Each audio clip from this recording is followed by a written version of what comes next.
Hello, my name is Linda Benoit, and I've been asked by my district to do a little video here on home and school connections for EL students. One of the things that I'm going to talk about is what are culture influences on teaching and learning. There are various ways to teach a student that's coming from a different culture and a different background. We just have to find the right area and the right tool that will help them. And one of those things is to visit with the student and visit with the parents and see what their culture and their background is. We don't want to overstep a culture, something that in their culture that is highly regarded as sacred. What is culture competence and its role in instruction of ELs? I think that would be language acquisition, how we would speak to them and how we would talk to them and how we would teach them and the language we would work with to teach them. We need to first meet them at their native and their home language, and then we need to help them to get our language. How can EL's culture, values, and beliefs be integrated appropriately in context of teaching and learning? To me, that would just be the easiest way for that is going to be to have the take the Spanish population. They have a Cinco de Mayo celebration, which is May 5th. Who doesn't like good food? So if you've got a classroom and you've got a Spanish family, ask them to come in and talk to you about Cinco de Mayo and maybe bring in one of their favorite dishes that they make and teach the kids. Maybe it's a simple one and they can teach the kids how to make that. What is the role of culture in student learning? Wow. To me, that would be how they learn, what they learn at home and what they learn at school, and how that will go together for us to teach them reading, writing, math, science, social studies. How do school and classroom environments influence language acquisition, and what steps are necessary to create an inclusive environment? Build confidence. If you don't have positive confidence, and if you don't have the confidence yourself to work with these students and to teach these students, how do you expect their peers to be able to go, oh, well, I really don't understand him, so I'm just going to go play with someone else? No, you want them to become friends and be peers. My classroom is going to be a community, and so we're going to be just a big old melting pot from everywhere. What are some strategies for supporting and celebrating cultural diversity within instruction?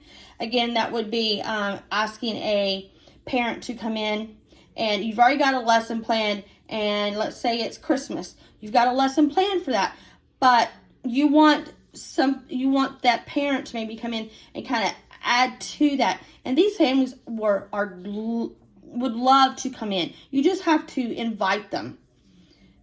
Supporting the needs of ELs in the classroom. What are some strategies for responsiveness to the different strengths, needs, and identities? Small group intervention.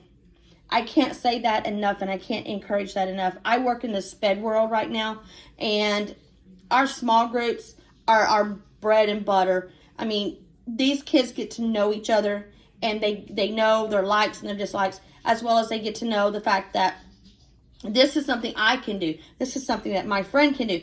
And this is something that they like. So learning their strengths and their boundaries will help them. But again, it's got to be positive, and you've got to make this to where they're wanting to learn and they're wanting to work with each other. I take small groups, and generally I have 3 to 4 in my small group. And what I'll do is I will then break them off into partners, and they work together. They have little projects that they do, or they'll have a reading assignment that they'll do. And they enjoy this because they're learning about each other, they're working with each other, and they're learning each other's strengths and needs. What are some opportunities and approaches to meet the social and emotional needs? The playground, lunch. Take that time don't have your students sit there in silence. Give them the opportunity to talk. And if you see that you've got a new student on campus and that student is sitting by themselves having lonely lunch, not because it's a punishment, but because they're choosing because they don't know anyone, and they're like, well, they're not going to talk to me because I'm different than them. Teach them that we're not different. we just all come with a different set of boundaries, maybe, I guess, but that we can all work together and that we can help each other and we can learn from each other. Set these kids together. Have a small group lunch. Get a pizza. Share a pizza with 2 or 3 students and let them just sit at a round table and just visit and talk and hang out. What is the importance of understanding the social, emotional, and cultural needs of students when establishing a classroom? It's basically, you may have to repeat your directions. You may have to go over the classroom policies. You just have to teach them and show them that it is their house. This is where they're going to be for 8 hours a day. And you want it to be the best for them. Let them enjoy that. How might family and community practices, funds of knowledge, influence language learning? Our district offers EL classes, and it offers it for the parents, and it offers it for siblings, and it offers it for us. And there's all kinds of different things that you can reach out to your district and say, hey, can you just lead me?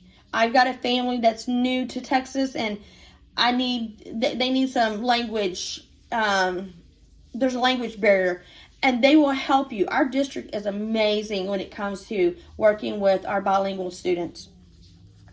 What are some strategies to build and foster strong family, community, and school partnership?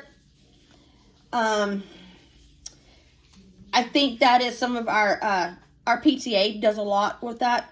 They come in and they host family nights once a month, and we do different activities. And we just did an art night, and we had over 50 families show up, and some were bilingual, and some were like, we were looking for a place to fit in.